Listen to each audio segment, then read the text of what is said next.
Hello, and welcome to today's lecture on Alexander the Great. I'm your professor, Dr. Rob Steffen, and today we are going to move north to the region of Macedonia to see what's going on in this former backwater and see how we have a rise to one of the greatest leaders the ancient world had ever seen.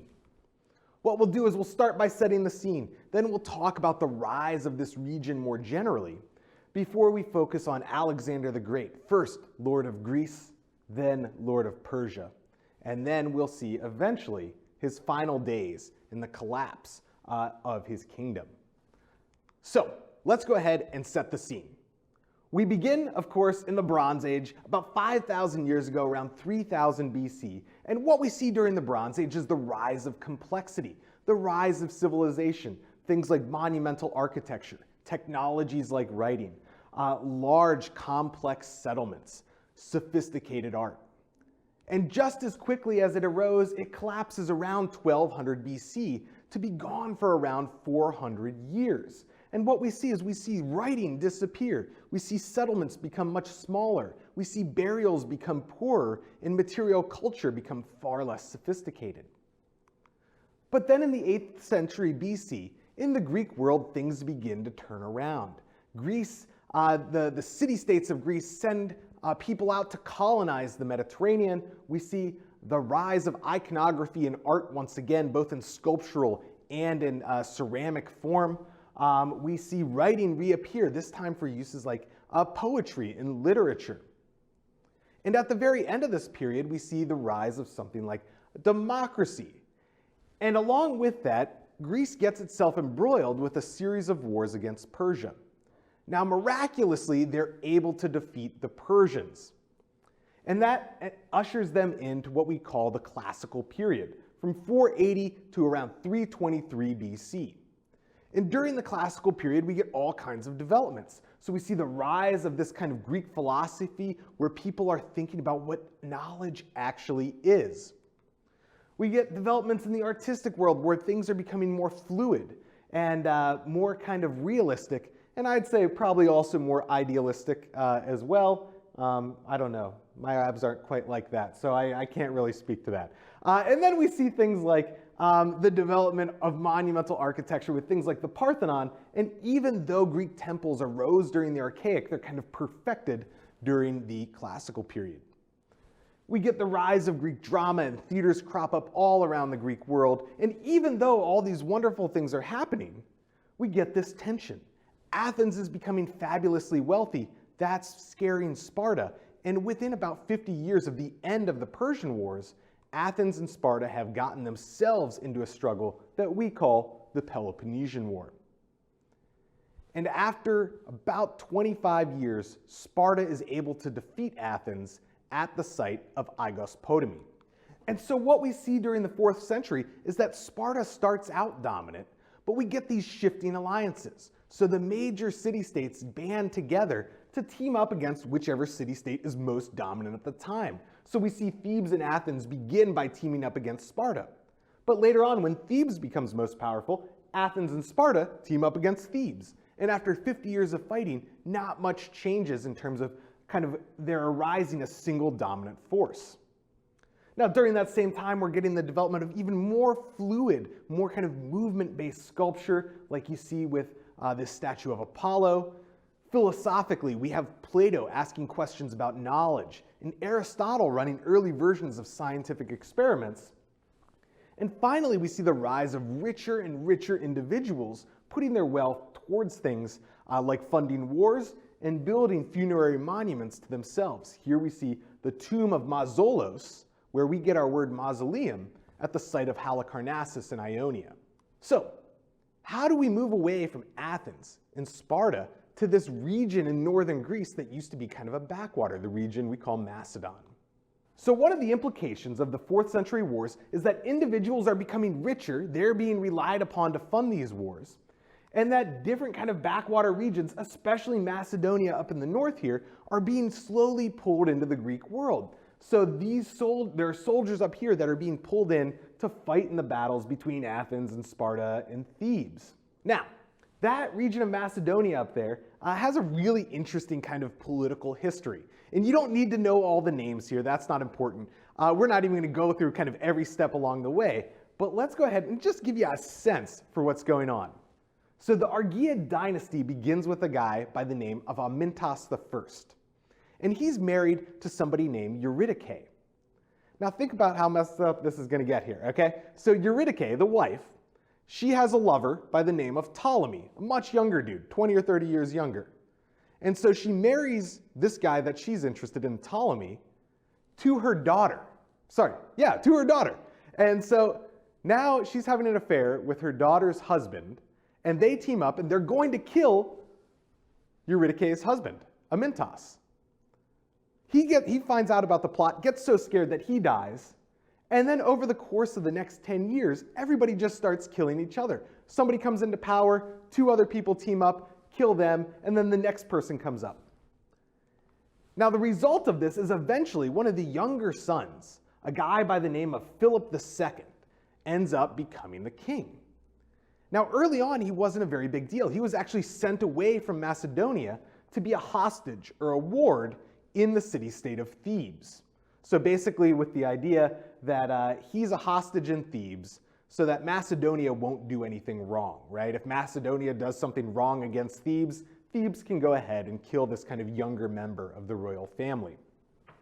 But while he's in Thebes, he ends up kind of learning a very Greek way of doing things, right? How to think about things in a Greek manner, think about warfare in a Greek manner, phalanx-style warfare. And he takes all that back to Macedonia. He teaches his own army once he takes over there. And all of a sudden, with this very well-trained army that's gotten a lot of experience during the 4th century, they become a fairly powerful force. And Philip II is able to kind of get control of something known as the Sacred League. And this is a league of city-states that's meant to defend the sacred site of Delphi. And in the middle of the 4th century, from 357 to 352, they fight a series of battles against the city-state or the region of Phocis. And Philip is able to lead the Sacred League to victory there, and at this point he's kind of become the most powerful person in Greece through this series of wars. But he's not singularly the most powerful. Athens and Thebes decide that they can actually mount a strong resistance to the rise of Philip. They're starting to get worried about how powerful he's becoming.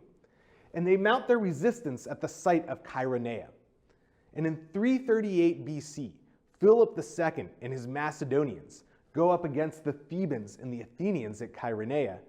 And Philip, with a young man by the name of Alexander leading the cavalry, ends up routing the enemy. And at this point, destroying the Thebans and the Athenians, Philip for sure is the most powerful person in Greece. And at that point in time, after this victory, we have this weird story where he gets super drunk on wine and he starts dancing on the dead bodies of the Thebans and doing these things that are really kind of, would be considered very kind of un-Greek.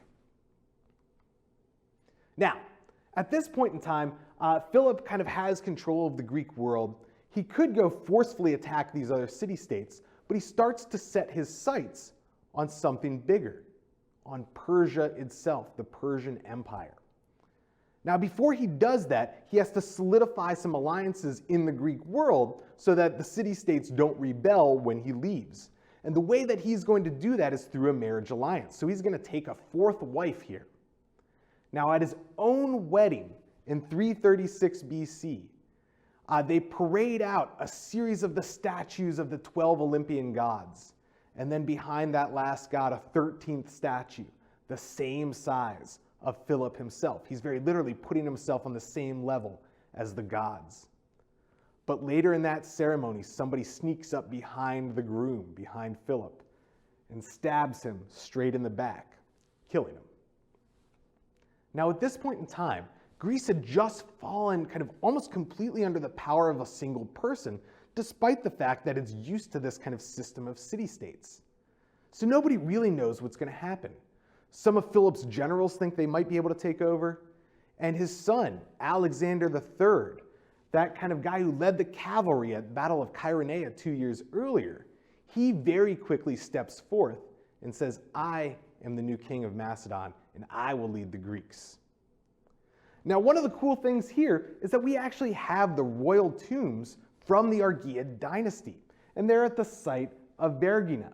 And we can go ahead and take a look at what types of things the royal family is buried with, the royal family of Macedon.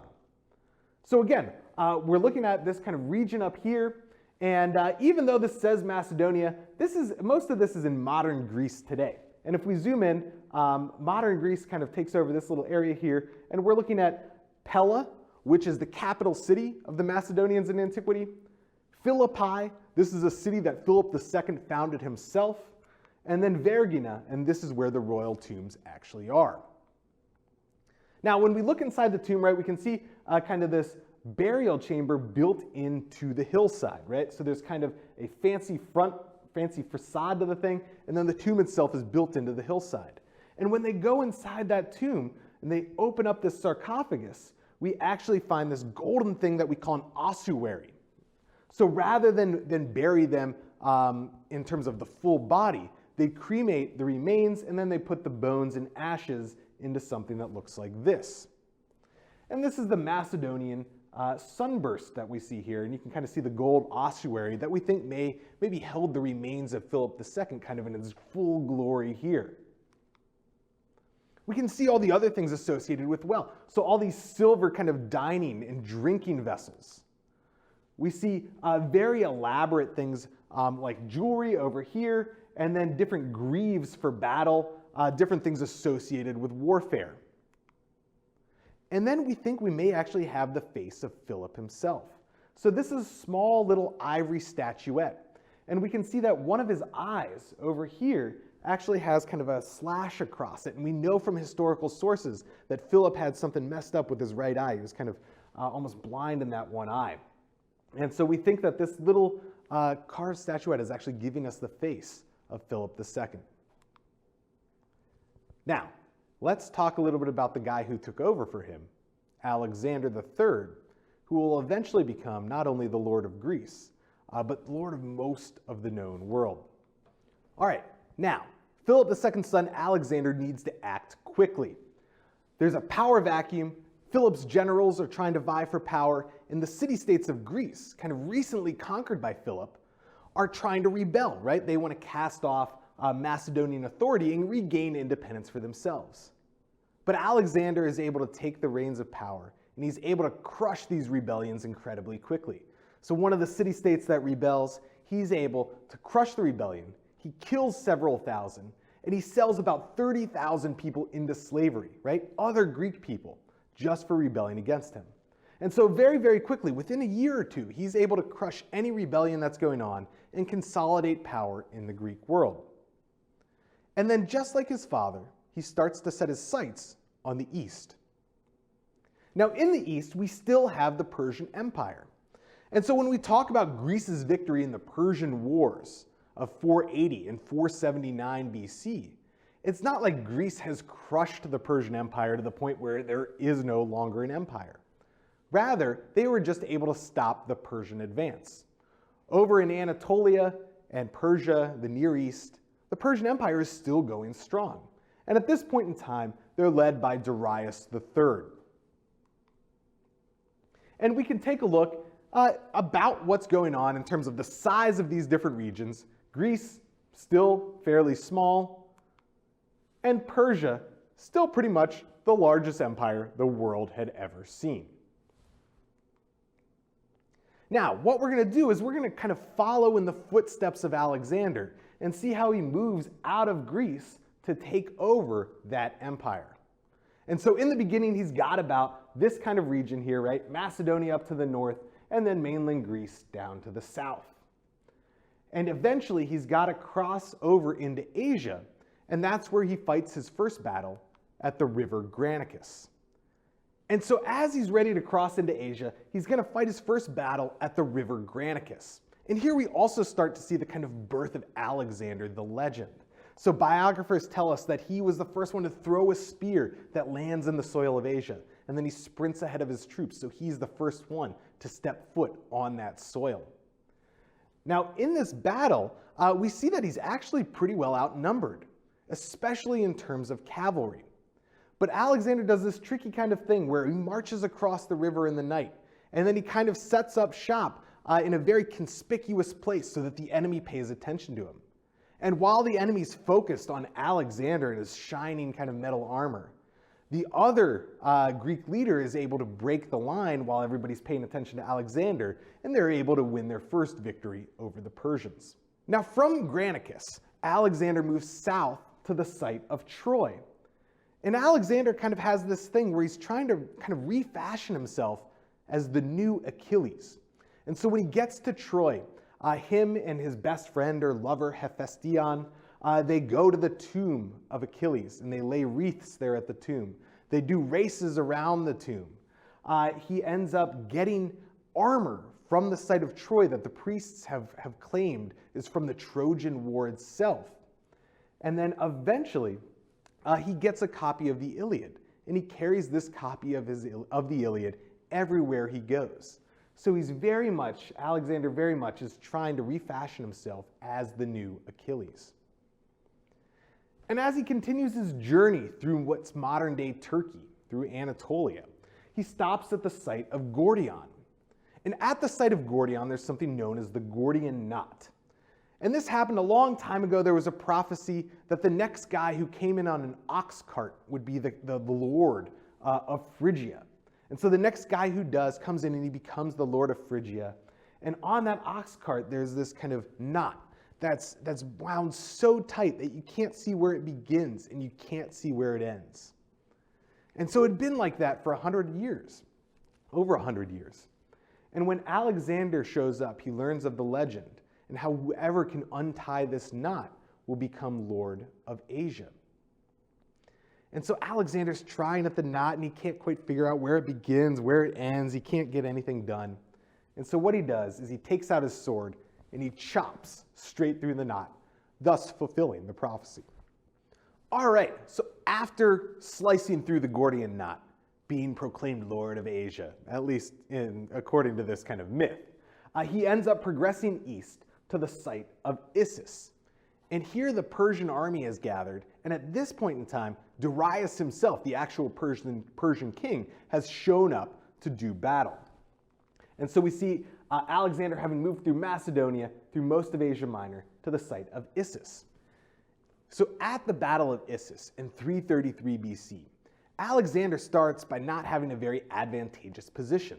He's kind of trapped between the Phoenician city-states to the south, which are hostile to him, and then Darius and his army to the north. Once again, he's outnumbered, and it looks like at the start of the battle, things are not going well for the Greek army. It's an extremely bloody battle, and it looks like the Persians are actually going to be able to break the Greek phalanx. Now, even though it's looking like this, what Alexander decides to do is very much in line with this kind of Achilles-like heroic character that he's trying to create. As the Greeks continue to lose, Alexander takes himself and a small group of elite cavalry, and he basically kind of loops around the Persian line, and he takes that cavalry and he charges straight at the royal tent of Darius III. Now, even though the Persians are winning the main battle, right, their king is now being besieged by this cavalry. And so Darius picks up and he gets out of there. Darius flees the battle. He leaves everything behind. He's in such kind of chaos and disarray. So he leaves behind the royal tent. He leaves behind the royal robes. He leaves behind his own family. I have no idea what his family, right, his wife and children were doing there. But they were there in the royal tent as well, I guess, to watch the battle. And he leaves them behind just to flee and save his life. And so when Alexander gets to that tent, he starts kind of putting on the royal robes of the king of Persia. And he takes a little bath in the royal bathtub of the king of Persia. And he ends up taking the royal family of Persia.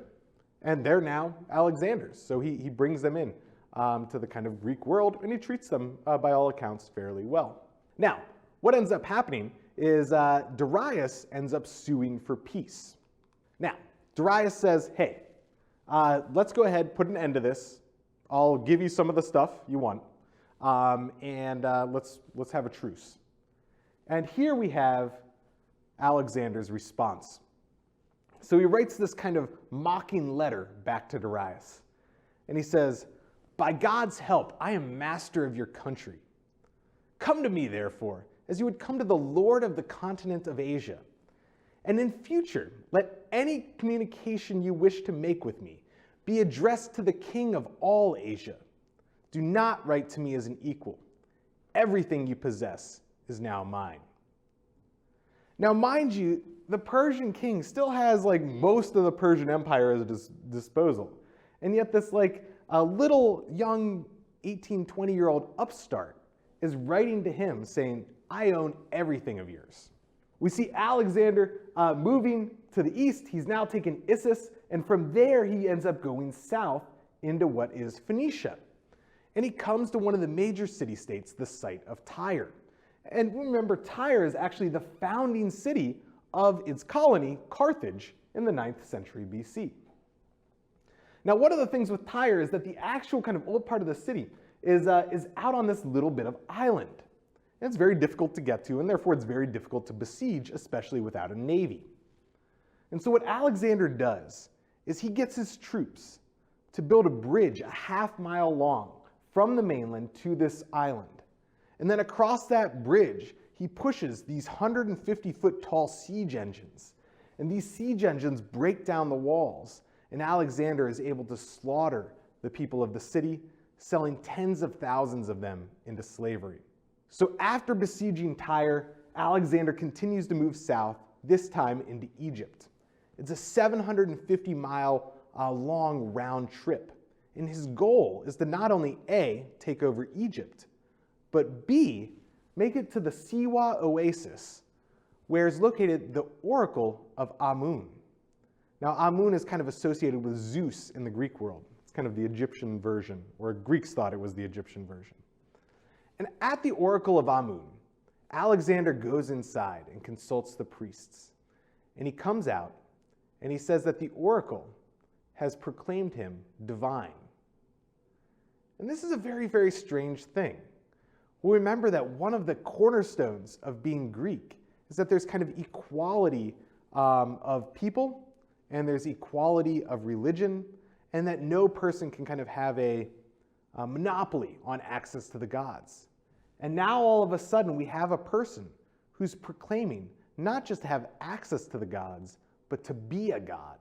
Something very, very kind of not Greek. Now, he's made his way from Macedonia through most of modern-day Turkey, all the way down in Egypt, and he's continuing to push east into Mesopotamia, so right between the Tigris and Euphrates. And now he's going to fight the final decisive battle against Darius III at the site of Gaugamela. Now, once again, Alexander is horribly outnumbered. He's outnumbered something like 3 or 4 or 5 to 1 in this battle. The Persian king Darius III has built the largest single army for a single battle the world has ever seen. He's got something like 250,000 troops, and his battle line stretches more than a mile long. So what Alexander does is practically genius here. He does something where he takes his flanks and he curves them backwards. So it actually looks kind of like his army's smaller than it actually is. And on those flanks, he makes them a little deeper than they normally are. So his center is pretty weak, but these flanks are actually fairly strong. And what ends up happening is as the Persians attack these flanks, they find them kind of putting up more of a fight than they expected. And so as that happens, they need to commit more and more troops to try to break through those reinforced flanks. And as they commit more and more troops, all of a sudden, a gap opens up in the Persian line. And once again, Alexander and his kind of elite group of companion cavalry charge through the line at Darius, ending the battle and once again bringing about Greek victory. So it's essentially what we'd consider like a reverse pincer move. A pincer move is where you have the enemy attack the front and then you loop in from the side. This time you're bringing your own sides backwards to kind of weaken the enemy's center by having them commit more to the sides and then charging through the center. So at this point, he sent the Persian king into exile. The Persian king's now living in the hills somewhere, just trying to survive. And what Alexander does is he continues his march east, this time all the way to the Persian capital at Persepolis. And at Persepolis, what he's going to do is he's going to try to literally become crowned the Persian king. But one of the things that he finds at this city is he finds some enslaved Greeks from a previous war, right? They're kind of being tortured. They're being enslaved. And he gets so angry that instead of worrying about being proclaimed king, he ends up burning the whole city to the ground. And then he ends up slaughtering everybody in the city and then hunting down Darius in the hills and killing him too. So in the matter of a couple of years, he's taken over all of the Persian Empire. He's killed the Persian king. And he's created the new kind of largest empire the world's ever seen. Now at this point in time, things continue to kind of go to Alexander's head. So we saw earlier in Egypt that he's like proclaiming himself, or he's saying that the oracle of Amun is proclaiming him to be a god. And now he owns like the Persian Empire, but he's also leader of the Greek world. And he sees himself kind of trying to balance the cultural values of each. And so what he starts to do is kind of like dressing in the royal robes. And he starts to wear this diadem, but he won't wear the other crown that goes with it. So he starts kind of dressing like a Persian, obeying kind of Persian cultural values, ways of living. And this is starting to make his Greek troops really uncomfortable, that he's acting like a Persian king rather than a Greek leader. And eventually, he starts asking both Persian and Greek people to do this process of proskinesis, which is the Greek word for basically getting on your knees and bowing to this person. And this is something that's just simply not done in the Greek world, right? A region of equality and democracy. And yet Alexander's asking this of his troops. He's also taken a wife from the region of Sogdiana, which is way, way out to the east, a woman by the name of Roxanne. And so at this point, he's continued to push east, past Persepolis, all the way to the Indus River Valley in India. Now at this point, he's been going for less than 10 years, but his soldiers are tired. They're 100 or 1,000 miles away from where they began their journey, from where their families are. And yet Alexander has them fighting in India against King Porus with his Indian war elephants. And even though the Greeks are able to win that battle, it ends up coming at quite a high cost. Alexander himself is injured in this battle, and his troops afterwards, as Alexander exhorts them to continue the march eastward, right? Continue expanding the empire. His troops basically mutiny. They say, no more, we're done. We need to go home. We need to see our families. We have no idea why we're out here anyway. And so Alexander turns around, and little does he know at the time, he's kind of coming into his final days.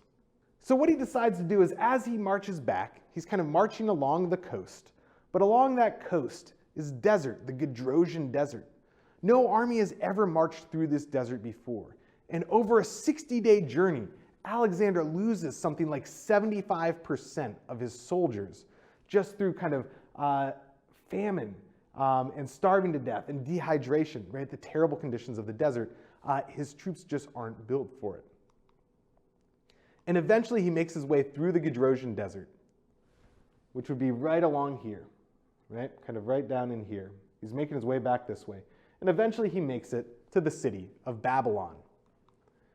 And in Babylon, he's sick. And the biographers kind of debate what's causing this. Most of them say that he drank some kind of wine, a lot of wine. And in doing so, he kind of started to get sick. And over the course of 12 days, he deteriorated. And on that 12th day, somebody came in and said, Alexander, you look like you're dying, right? What are you going to do with your empire? You've built the biggest empire in the world ever. Who gets it? And he says, I'm going to leave that empire to the strongest. So he doesn't name a successor. He says, whoever is the strongest, that's who gets the empire. And we'll see the implications for that in just a second. So let's go ahead and wrap up with a few thoughts. So on the one hand, Alexander has built the largest empire the world has ever seen. He's incredibly heroic in battle, and he has some of these tactics, like that reverse pincer move, that he's able to defeat armies 2 or 3 or 4 times his size. And yet he's far better at building an empire than he is at ruling it. At no point in time does he ever try to consolidate power and come up with an actual system of rule. And during that whole time, he's kind of becoming more and more Persian along the way, taking a Persian style of dress, adopting Persian ways of rule. And at his death in Babylon, he's able to spark a controversy about what's going to happen with this empire by saying that he's leaving it to the strongest. And we'll end up seeing what happens with that as his successors battle for control. But for right now, we now have the story, the conquest of the greatest empire, and the life of Alexander the Great.